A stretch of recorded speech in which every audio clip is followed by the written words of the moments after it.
Hello दोस्तों, कैसे हैं आप सभी लोग। स्वागत है आप सभी का हमारे चैनल एनबीए एजुकेशन पे। आप सभी को पता होगा कि हमारा दिल्ली पुलिस का एग्ज़ाम आने वाला है, जिसके लिए हमने आपको कहा था कि हम पीवाई की क्वेश्चन करवाएंगे आपके आरपी यानी कि रोजगार पब्लिकेशन की बुक जो आपकी दिल्ली पुलिस के लिए लॉन्च हुई है, उसके सामान्य ज्ञान और इसमें प्रीवियस ईयर क्वेश्चन दिए गए हैं। तो चलिए शुरू करते हैं, बिना किसी देरी के आपको हम बता देते हैं। तो देख लीजिए, ये आपके सब्जेक्ट हैं जिसमें आपका इतिहास है, भूगोल है, भारतीय राज्य व्यवस्था यानी कि पॉलिटी, भारतीय अर्थव्यवस्था यानी कि इकोनॉमिक्स, सामान्य विज्ञान और स्टैटिक जीके। टोटल आपके 6 सब्जेक्ट हैं, लेकिन ये सिर्फ देखने के लिए 6 हैं। आप सभी को पता होगा कि इतिहास में आपके 3 सेक्शन होते हैं, ठीक है, एशियंट, मिडाइवल और मॉडर्न। भूगोल में यानी कि ज्योग्राफी में आपके 2 सब्जेक्ट होते हैं, वर्ल्ड ज्योग्राफी और इंडियन ज्योग्राफी। इसके बाद पॉलिटी आपका सिंगल सब्जेक्ट है, इकोनॉमिक्स आपका सिंगल सब्जेक्ट है, और आपको पता होगा सामान्य विज्ञान ये भी 3 सेक्शन में डिवाइड है, जिसके आपका जीएस के अंदर में आता है फिजिक्स, केमिस्ट्री और बायोलॉजी। और स्टैटिक जीके तो भाई साहब अपने आप में समंदर है पूरा, ठीक है। तो चलिए शुरू करते हैं अपने इतिहास सब्जेक्ट से, हम चीज़ों को शुरू करेंगे, ठीक है। बाई RWA बुक, ठीक है, by by one get one, ठीक है। शुरू करते हैं, चलिए पहला क्वेश्चन आपके सामने है, आप सभी को दिख रहा होगा, ये है इतिहास, ठीक है। इतिहास के अंदर आपका पहला क्वेश्चन ये रहा, ठीक है। मनुष्य इतिहास में किस काल में खाद्य उत्पादक बना, ठीक है। तो आप सभी को पता होगा कि जो आपका प्रागैतिहासिक काल है उसमें जो आपका पाषाण काल है, पाषाण काल को हम 3 भागों में विभाजित करते हैं, एक आपका पूरा पाषाण, एक आपका मध्य पाषाण और एक आपका नवपाषाण, ठीक है। पूरा पाषाण काल में क्या होता है, जो मनुष्य था आपका वो शिकारी था, ठीक है। आग की खोज करता है मनुष्य, सबसे ज्यादा जो इम्पोर्टेंट है जो कि आपके पूरा पाषाण काल में होता है वो आग की खोज करता है। और उसके बाद वो गुफा वगैरह में रहता था, कोई भी उसका स्थायी निवास नहीं था, ठीक है। यहाँ से वहां भटकते हुए खाना बदोश था, यानी कि उसका जीवन सभ्य नहीं था, सिर्फ शिकार करता था, उसको खाने से मतलब था, कुछ भी खा लेता था। उसके बाद मध्य पाषाण काल आया। मध्य पाषाण काल में यहाँ पे मानव का जीवन थोड़ा सा सभ्य हुआ, वो गुफाओं में एक जगह पर रहने लगा, लेकिन यहाँ पर भी पूरी तरीके से जीवन उसका स्तर सुधरा नहीं था। फिर उसके बाद आता है नवपाषाण काल। नवपाषाण काल में आके जो मनुष्य था उसने कृषि करना शुरू किया। अब कृषि करोगे तो मनुष्य क्या करता था, एक जगह की जमीन साफ करी, वहां पे खेती करी, ठीक है, और वहां से पलायन कर गया। तो मनुष्य को ये लगा यार कि मैं बार बार जमीन साफ करता हूँ, बार बार दूसरी जगह चला जाता हूँ, ठीक है, तो ऐसा क्यों ना करें कि एक ही जगह पे रहने लग जाएं, ठीक है। तो स्थायी निवास और आपका खाद्य उत्पादक यानी कि कृषक बना, कब, तो नवपाषाण काल में। और आइए इसकी एक्सप्लेनेशन देख लेते हैं, ठीक है। नवपाषाण काल लगभग 6000 से 1000 ईसा पूर्व तक माना जाता है। मानव इतिहास में नवपाषाण काल में ही मनुष्य ने खेती शुरू की थी, जैसा मैंने आपको बताया। इस काल में अनाज की खेती हुई और पशुपालन की शुरुआत हुई, ठीक है। अनाज की खेती में सबसे पहले जो मनुष्य ने खेती की थी वो गेहूं और जौ की थी, ठीक है। इसके साक्ष्य हमको मिलते हैं मेहरगढ़ से। मेहरगढ़ कहाँ है आपका, बलूचिस्तान क्षेत्र, पाकिस्तान में, ठीक है। और पशुपालन की शुरुआत की और सबसे पहला पशु जो पाला गया था वो कुत्ता था, ठीक है। चलिए आगे बढ़ते हैं। इस काल में लोगों ने खेती की जमीन पर अलग अलग फसलें उगाना शुरू किया। इस काल में लोग मिट्टी के बर्तन भी बनाने शुरू कर देते हैं, और नवपाषाण काल में ही लोग स्थायी आश्रय भी बना लेते हैं। मैंने आपको बताया अभी कि बार बार जमीन साफ करता था, बार बार उस पर खेती करता था, फिर दूसरी जगह चले जाता था।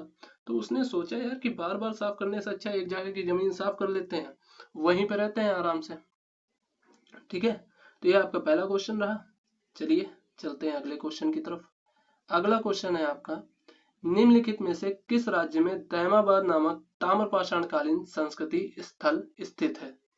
ठीक है, तो दैमाबाद जो है वो कहाँ का राज्य है, राज्य नहीं सॉरी क्षेत्र है एक, तो वो आपका महाराष्ट्र का है। ठीक है, दैमाबाद इसलिए भी इंपॉर्टेंट है क्योंकि जो आपका आप आगे पढ़ेंगे सिंधु घाटी सभ्यता, सिंधु घाटी सभ्यता का सबसे जो दक्षिणी स्थल है वो भी आपका दैमाबाद ही है। ठीक है, तो ये भी आप ध्यान रखिएगा, बाकी आगे आपको सिंधु घाटी सभ्यता भी मिलेगी। ठीक है, कह रहा है दैमाबाद हड़प्पा कालीन स्थल महाराष्ट्र के अहमदनगर जिले में स्थित है। ठीक है, हड़प्पा कालीन स्थल है और अहमदनगर जिले में स्थित है। ठीक है, यह गोदावरी नदी की सहायक नदी प्रवरा के बाएं किनारे पर स्थित एक निर्जन गांव है और एक पुरातात्विक स्थल है। ठीक है, बीपी बोबडिगर ने इसकी खोज की थी। दैमाबाद में हड़प्पा कालीन ताम्र रथ भी मिला है। ठीक है, एक्चुअली में यहाँ पे एक खिलौना मिला है जो कि आपके रथ के आकार का है और वो तांबे का है। ठीक है, तो ये आप याद मत रखिएगा, इतना कोई बहुत नहीं पूछा जाता है। ठीक है, इसको याद रखने की कोई जरूरत नहीं, ये आप याद रखिएगा। प्रवरा नदी के किनारे है, प्रवरा किसकी सहायक है, गोदावरी नदी की सहायक है। कहाँ पर है, तो ये अहमदनगर जिले में है, ये भी याद रखिएगा। बाकी पूछते ज्यादातर महाराष्ट्र ही है, तो इतना ज्यादा टेंशन लेने की भी जरूरत नहीं है। ठीक है, बाकी याद रख लीजिएगा। चलिए अगले क्वेश्चन पे चलते हैं भाई। कह रहा है निम्नलिखित में से कौन सा युग्म सही नहीं है? भीमबेटका छत्तीसगढ़ में है, हम्पी कर्नाटक में है, फतेहपुर सीकरी उत्तर प्रदेश में है, कोणार्क उड़ीसा में है। तो यहाँ पे जो आपका ए ऑप्शन है, भीमबेटका छत्तीसगढ़ में नहीं है, भीमबेटका मध्य प्रदेश के रायसेन जिले में स्थित है। ठीक है, यहाँ पे लिखा भी हुआ है कि भीमबेटका मध्य प्रदेश के रायसेन जिले में स्थित एक पुरा पाषाण कालीन आवासीय स्थल है। ये एक्चुअल में एक गुफा है। ठीक है, जिसके अंदर आपके नक्काशी मिली है, किसकी, तो युद्ध की नक्काशी मिली है यहाँ पे। ठीक है, जिनको आप शैल चित्र कहते हो, यहाँ पे लिखा हुआ है। ठीक है, तो उसके लिए ये प्रसिद्ध है। चलिए आइए चौथे क्वेश्चन पे चलते हैं। चौथा क्वेश्चन है आपका,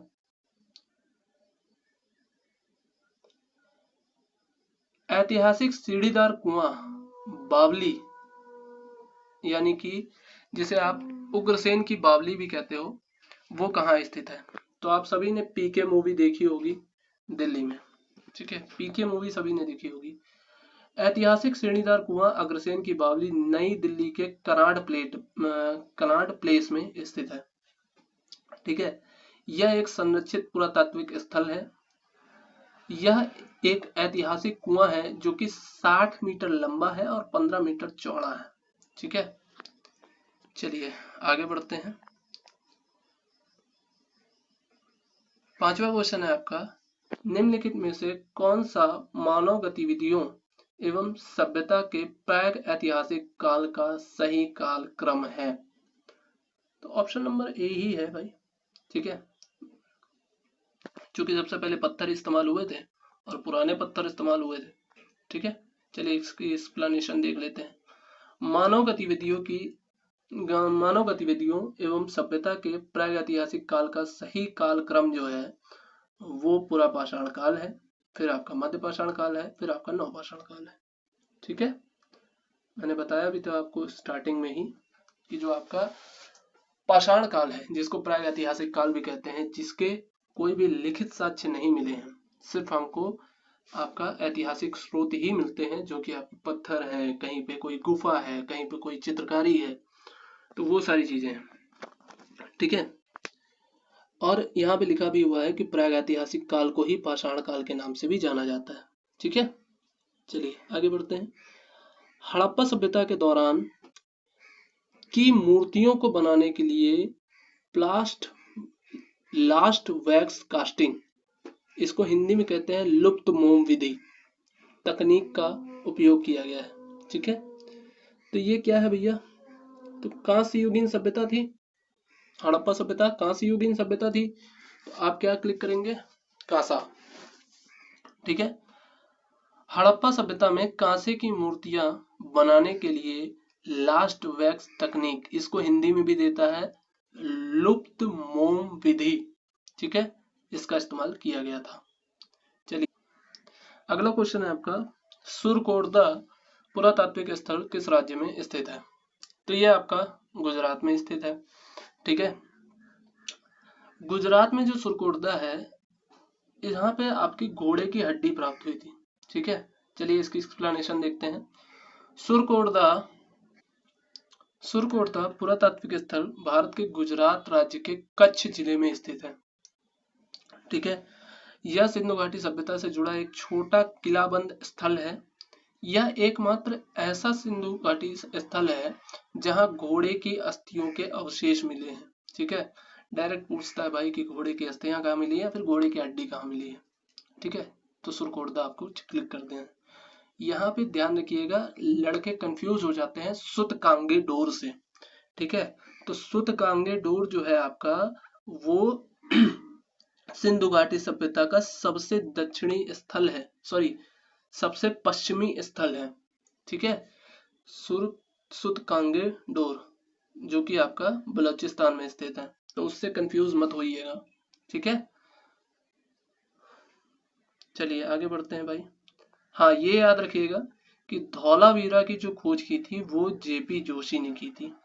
ठीक है, आगे बात करते हैं। निम्नलिखित में से कौन सा हड़प्पा कालीन स्थल गुजरात में स्थित नहीं है? ठीक है, तो भैया धौलावीरा स्थित है, रंगपुर भी स्थित है और लोथल भी स्थित है। धौलावीरा को याद रखिएगा, धौलावीरा का अर्थ क्या होता है, सबके अर्थ सबको पता होंगे।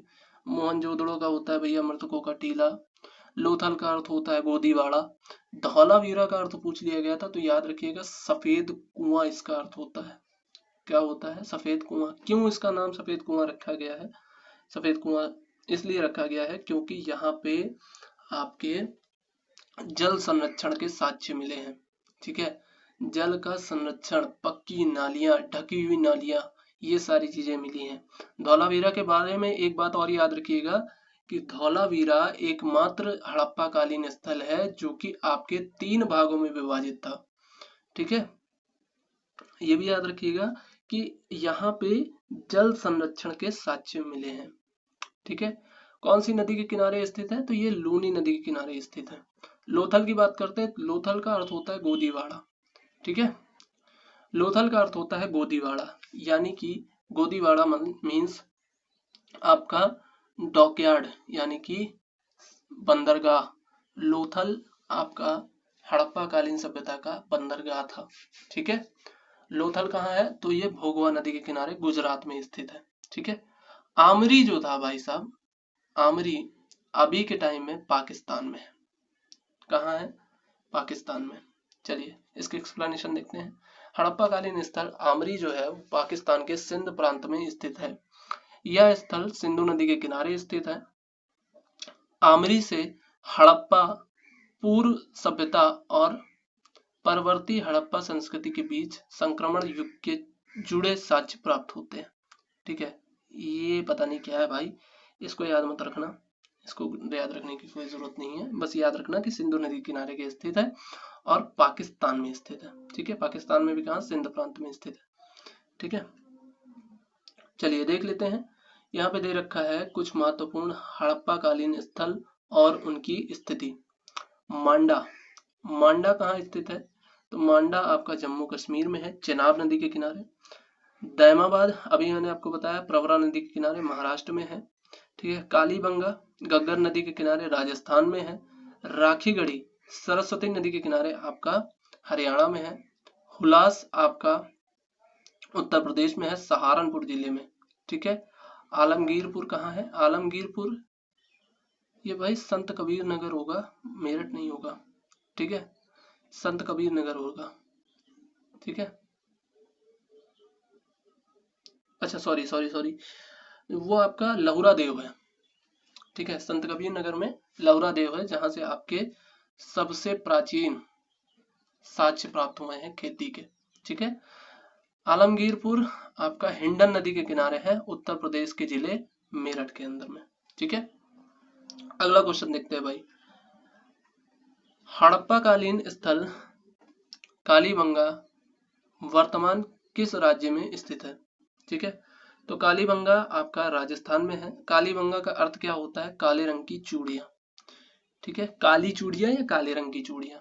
एक्चुअली में यहाँ पे कुछ चूड़ियां मिली हैं, कुछ टूटी हुई चूड़ियां, कुछ ऐसा बैंगल टाइप का, जो कि आपका मिट्टी से बना हुआ है और वो काले रंग का है, इस वजह से इसका नाम कालीबंगा रखा गया है।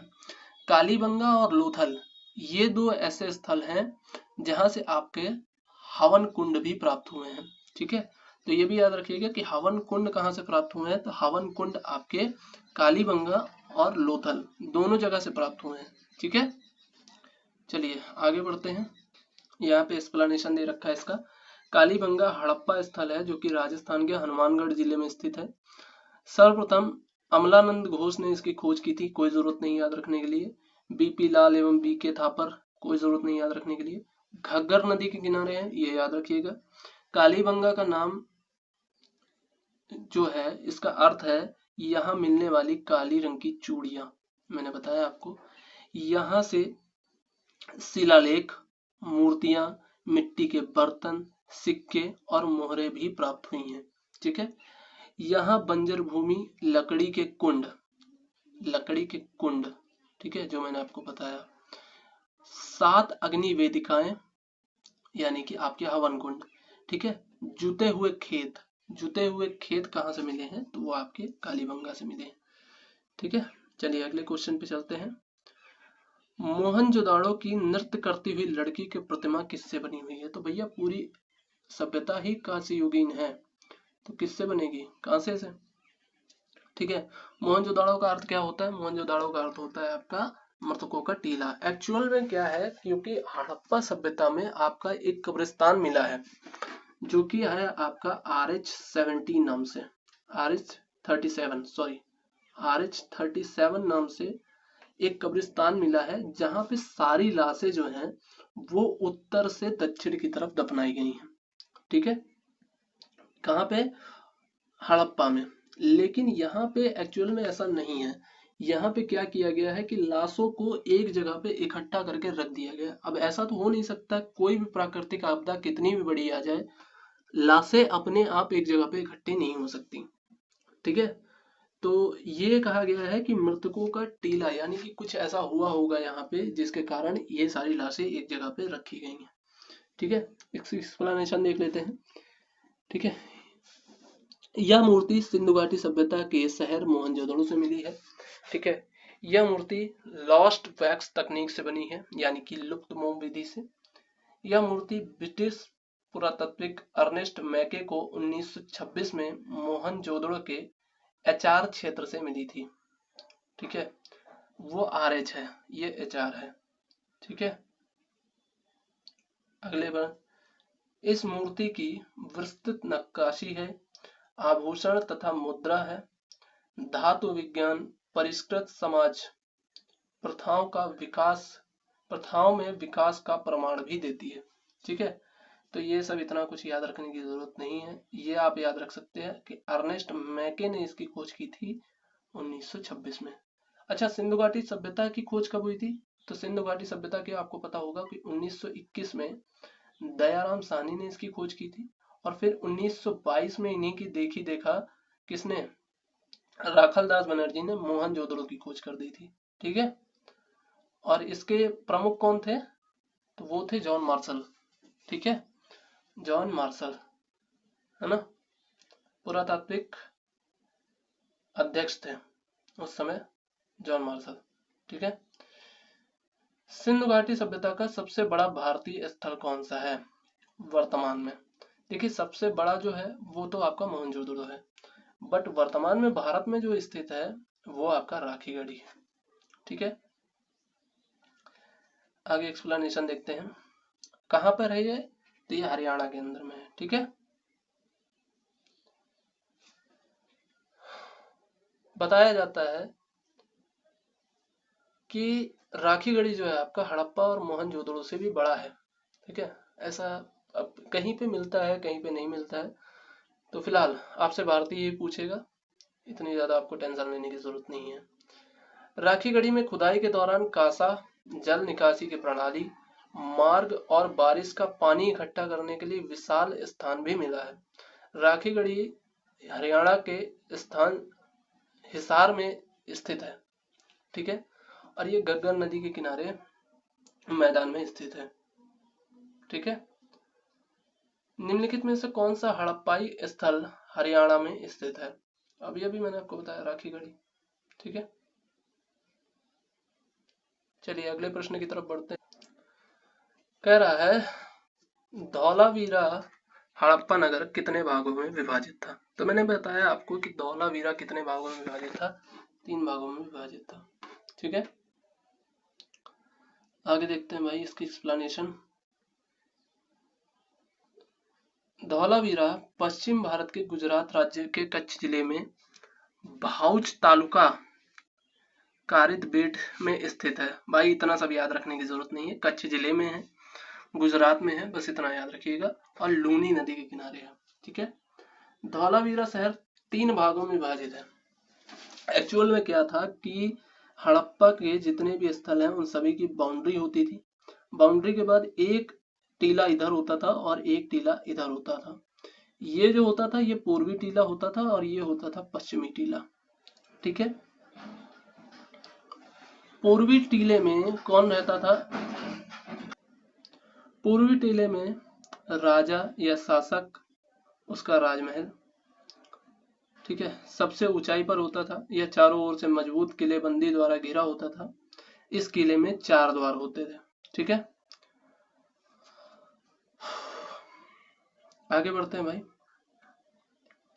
और पश्चिमी टीले में कौन रहते थे? तो लेबर क्लास के लोग, यानी कि आम आदमी जो वहां काम करने आए हैं, जो व्यापारी हैं, वो सभी पश्चिमी टीले में रहते थे, ठीक है।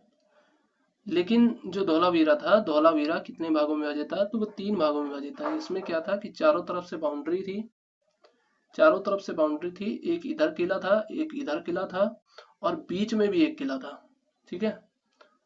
तो ऐसा था धौलावीरा, पूछा जाता है, याद रखिएगा।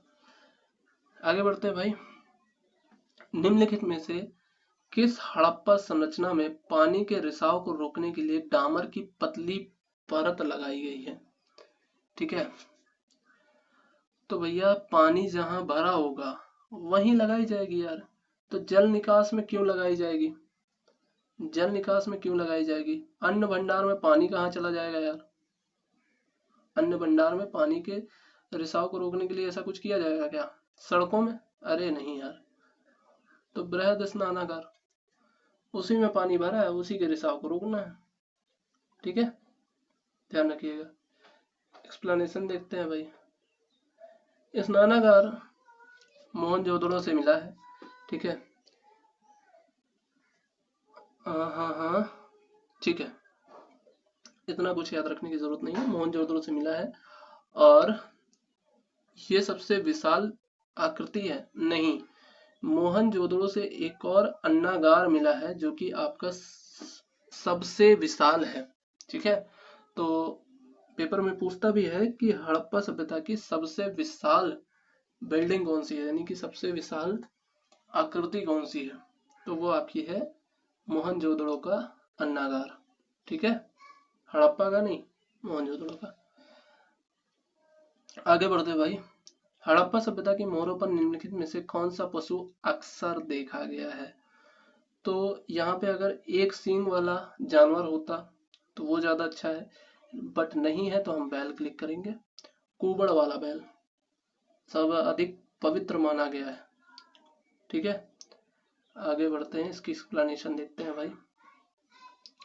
हड़प्पा सभ्यता की मोहरों पर बैल की आकृति बाघ, गैंडा, हाथी, बकरी, हिरण, भेड़ आदि पशुओं के चित्र भी मिले हैं।